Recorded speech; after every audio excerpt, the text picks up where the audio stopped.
Olá, meu amigo, minha amiga, paz seja convosco. Estamos aqui para mais um vídeo e esse vai ser polêmico, viu, gente? Esse vídeo é para responder a pergunta de Gilmar Lima, que ele me fez lá no Instagram. E como a resposta era muito grande, eu quis gravar um vídeo para elucidar bem essa questão, tá? A pergunta dele vai aparecer aí para vocês. Quem foram os Nefilins? A primeira vez que essa expressão é usada, Nefilins é uma palavra hebraica, tá? Que aparece em Gênesis capítulo 6, versículo 4, que é traduzida pela Septuaginta, que é a versão grega do Antigo Testamento traduzida pelos 70 como gigante. Então, já respondendo a pergunta deles aí, quem eram os Nefilins? A Septuaginta traduz como gigantes, tá? Mas a polêmica do texto não gira em torno da expressão Nefilins, mas dos filhos de Deus. Aqui tem uma divisão de opinião teológica tremenda. Afinal de contas, quem são esses filhos de Deus mencionados em Gênesis capítulo 6? Seria a geração piedosa de Sete, como muitos bons teólogos elucidam? Ou seria os anjos, como outros teólogos elucidam? Questão difícil, né, gente? Vamos para a leitura do texto de Gênesis 6 para a gente começar a entender isso aí? Gênesis capítulo 6, versículo 1 está escrito assim: como se foram multiplicando os homens na terra, e lhes nasceram filhas, vendo os filhos de Deus que as filhas dos homens eram formosas, tomaram para si mulheres, as que entre todas mais lhes agradaram. Então disse o Senhor: o meu espírito não agirá para sempre no homem, pois ele é carnal. Tem um texto que diz: o meu espírito não contenderá, né? E os seus dias são de 120 anos. Deus reduz a idade do homem para 120 anos. Ora, versículo 4. Naquele tempo havia gigantes na terra, e também depois, quando os filhos de Deus possuíram as filhas dos homens, as quais lhes deram filhos, estes foram valentes, varões de renome na antiguidade. Eita, gente, que texto polêmico, né?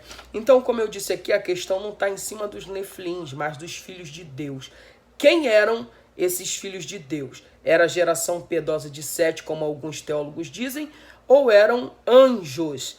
A expressão filho de Deus no hebraico é Ben-Har Elohim, tá? Ben-Har Elohim, filhos de Deus. E a expressão filhas dos homens em hebraico é Benot Ha'adam, tá, gente? Dessa relação nasceram o que o texto diz valentes. E, gente, essa palavra valente no hebraico é giborim, que vem do verbo gibor, que significa guerreiro, valente, herói, violento, homem de guerra, literalmente, tá, gente? Então, a tradição judaica e os escolásticos, eles viam esses chamados filhos de Deus inicialmente, nos primeiros 3 séculos da história da igreja, como anjos, literalmente. Eles acreditavam que esses filhos de Deus eram anjos. Onde você leu isso, Eliardi? Se você olhar a nota de rodapé na Bíblia de Jerusalém, de Gênesis capítulo 6, você vai ver um comentário lá falando sobre isso, tá?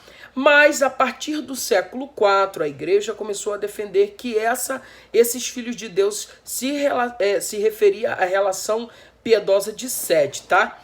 Mas, Eliardi, Jesus disse que os anjos não se casam nem se dão em casamento. Mateus 20, versículo 30. Lucas também fala lá em Lucas 20, versículo 36. De fato, a Bíblia fala que os anjos não casam nem se dão em casamento. Em outras palavras, eles são seres espirituais, não foram criados para se relacionarem sexualmente e muito menos se procriarem, tá?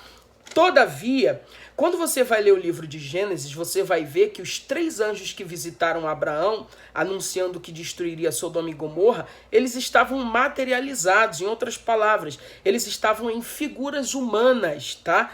E a Bíblia fala que desses 3, 2 vão à cidade de Sodoma e Gomorra.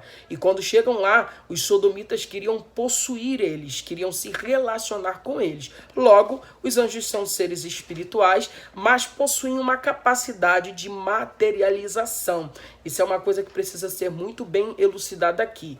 Eliardi, mas por que a tradição judaica e os escolásticos acreditavam que esses filhos de Deus eram anjos e não a geração piedosa de Sete? Bom, primeiro, porque geralmente quando essa expressão filhos de Deus eram usada, era muito comum se referir a seres angelicais, tá? A figuras angelicais. Por exemplo, Jó capítulo 2 diz que os filhos de Deus foram se apresentar diante de Deus e veio também Satanás. Ali é óbvio que há uma reunião da corte celestial e a referência direta ali de Jó capítulo 2 está se referindo a anjos.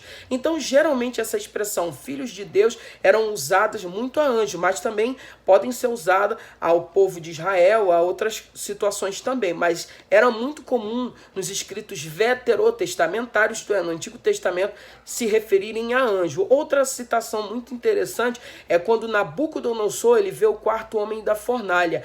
Para diferenciá-lo dos outros três, Sadraque, Mesaque e Abednego, ele diz que o quarto homem é semelhante aos filhos dos deuses, ou seja, é uma figura que não é terrena, é uma figura celestial, tá? Esse é o primeiro motivo. A tradição judaica e os escolásticos acreditavam literalmente que eram anjos, tá? Só a partir do quarto século começou a pensar diferente. O segundo ponto são os textos de segunda carta de Pedro, capítulo 2, do versículo 4 ao versículo 6. Gente, olha que coisa forte isso aqui. Segunda Pedro, capítulo 2, segunda carta de Pedro, capítulo 2, versículo 4 ao versículo 6. Eu vou botar o texto aí para você ler agora, tá? Dá uma olhada aí agora. Porque se Deus não perdoou aos anjos que pecaram, mas havendo-os lançado no inferno, os entregou às cadeias da escuridão, ficando reservado para o juízo. E não perdoou ao mundo antigo, mas guardou Noé, pregoeiro da justiça, com mais 7 pessoas ao trazer o dilúvio sobre o mundo dos ímpios. E condenou a subversão às cidades de Sodoma e Gomorra, reduzindo as cinzas e pondo para exemplo aos que vivessem impiamente. Olha aqui, gente, que coisa interessante. O texto de segunda carta de Pedro, capítulo 2, versículo 4 ao 6, está dizendo que Deus não perdoou os anjos que pecaram, mas havendo-os lançado no inferno. No grego, essa expressão inferno aí é tártaro, tá? Que significa submundo, né? O mundo inferior, lá embaixo da terra. Ele está dizendo que existem alguns anjos que pecaram e Deus não perdoou. A priori, quando eu lia há muitos anos atrás esse texto, eu entendia que estivesse falando dos anjos que se rebelaram. Então, Eliardi, Lúcifer e os demais anjos, né, estão presos? Claro que não, a Bíblia diz que está solto, serão presos no milênio, segundo a narrativa de Apocalipse, capítulo 20, 19 e 20 ali, quando acontecer a batalha do Armagedon, Satanás será preso por 1000 anos. Mas quem são esses anjos que pecaram? Agora, olha que interessante. A segunda carta de Pedro, ele diz que Deus não perdoou os anjos que pecaram, e ele também diz que Deus não perdoou o mundo antigo, mas guardou Noé. Ou seja, ele linka o mesmo tipo de pecado dos anjos que Deus não perdoou ao do mundo antigo, isto é, a geração antediluviana, antes do dilúvio, tá? O texto sem contexto, gente, é pretexto para heresia. Ele está amarrando. Querendo ou não, se você quer acreditar que essa é a geração piedosa de Sete, esse texto era usado pela tradição judaica e pelos escolásticos para defender que essa referência de 2 Pedro é uma referência direta à de Gênesis 6, porque ele linka o pecado dos anjos com o pecado do mundo antigo. Olha que coisa forte, gente. E existe toda uma tradição por trás disso. Tem um livro apócrifo chamado Livro de Enoque, que era muito respeitado pela igreja do primeiro século, tá? É bem possível que essa segunda epístola de Pedro esteja fazendo uma referência direta ao pensamento do livro de Enoque, tá? Mas também tem outro texto de Judas que é bem polêmico e amarra esses 3 textos, tá, gente? Ele liga o pecado dos anjos que pecaram com o pecado do mundo antigo. Agora vamos dar uma lida lá em Judas. Judas só tem um capítulo, né, gente? Judas capítulo 1, né? Versículo 6 ao 9. Tá? Olha o que está escrito lá. Judas, vou botar aí para vocês aí na tela. Judas, capítulo 1, ou seja, o único capítulo, do versículo 6 ao 9. Olha o que está escrito. E aos anjos que não guardaram o seu principado. A expressão grega aqui para principado é arken, ou arren, que significa posição de autoridade. E aos anjos que não guardaram a sua posição de autoridade, mas deixaram a sua própria habitação, isto é, celestial, né? No caso, reservou-os na escuridão e prisões eternas ao juízo daquele grande dia. Ou seja, o texto de Judas está intrinsecamente relacionado à mesma citação de 2 Pedro, tá? Aí olha só como que está bem ligado. Assim como Sodoma e Gomorra e as cidades circunvizinhas, que havendo se corrompido como aqueles, ido após outra carne, foram postas, por exemplo, sofrendo a pena do fogo eterno. Aí o versículo 8. E contudo, também estes, semelhantemente adormecidos, contaminaram a sua carne e rejeitaram a dominação e vituperaram as autoridades. O versículo 8 amarra uma ideia muito forte. E contudo, também estes, semelhantemente adormecidos. Ou seja, os anjos do versículo 6, eles eram adormecidos. Eles não tinham necessidades sexuais, tá? Eles eram espirituais, eles não tinham carne, eles não sofriam tentação. Eles eram semelhantemente adormecidos. Aí o texto diz: contaminaram a sua carne, ou seja, eles se materializaram, rejeitando a dominação, a ordem divina. Os anjos não casam, não dão-se em casamento, e vituperaram as autoridades, expuseram a vergonha. É isso que o texto de Judas, de 2 Pedro, está dizendo. E a tradição do primeiro século judaica, até o período da escolástica ali durante todo o século III, acreditava literalmente que os filhos de Deus eram os anjos e não a geração piedosa de Sete. Todavia, depois do século IV, os teólogos, muitos teólogos, né, não todos, acreditam piamente que os filhos de Deus, mencionado em Gênesis capítulo 6, é a geração piedosa de Sete. E as filhas dos homens sejam a geração de Caim, tá, gente? Só que tem um autor chamado Derek Kidner, que ele diz, essa obra que aparece aí para vocês, da série Cultura Bíblica, o primeiro volume de Gênesis, ele diz que eram anjos, tá, gente? Ele defende a tradição dos 3 primeiros séculos.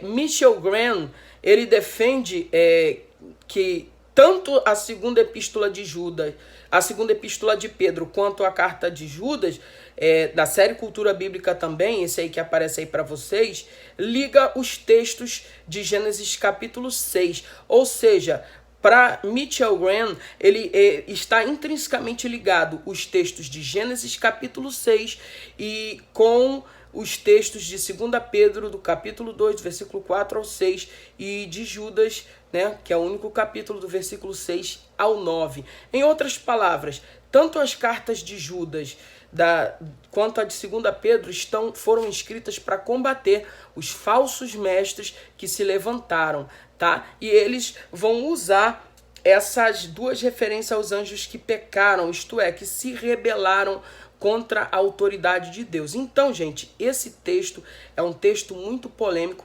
mas eu quis aqui colocar as duas formas de pensamento. Quem são os filhos de Deus? Os filhos de Deus são os anjos ou são a geração piedosa de Sete? Como eu disse aqui, divide opiniões. A maioria dos teólogos assembleianos defendem que são a geração piedosa de Sete, que se refere à geração piedosa de Sete. Mas existem muitos teólogos que defendem que os filhos de Deus mencionados em Gênesis capítulo 6 são anjos que se relacionaram com as mulheres e dessa geração nasceram os valentes, ou seja, aqueles heróis. Daí, gente, vem a mitologia grega, né? Lembra de Hércules, que é filho de Zeus com uma mulher? Existe muito dentro da mitologia grega essa ideia de homens híbridos, que são metade deuses e metade homens. Daí nasceu uma série de teorias, tá, gente? Então, leia esses livros aí que eu coloquei aí, leia também a Bíblia de Jerusalém, a nota de rodapé, é bem interessante, tá bom? Eu espero que vocês tenham gostado. É um texto muito polêmico, tá? Mas espero de verdade que vocês tenham gostado, tá? Se você gostou, gente, dá aquela moral aí, não custa nada, não vai pagar nada, tá? Deixa o teu like aí, tá? Você que ainda não é inscrito, se inscreva no nosso canal e ativa o sino para receber notificações de novas postagens. Deus abençoe, até a próximo vídeo.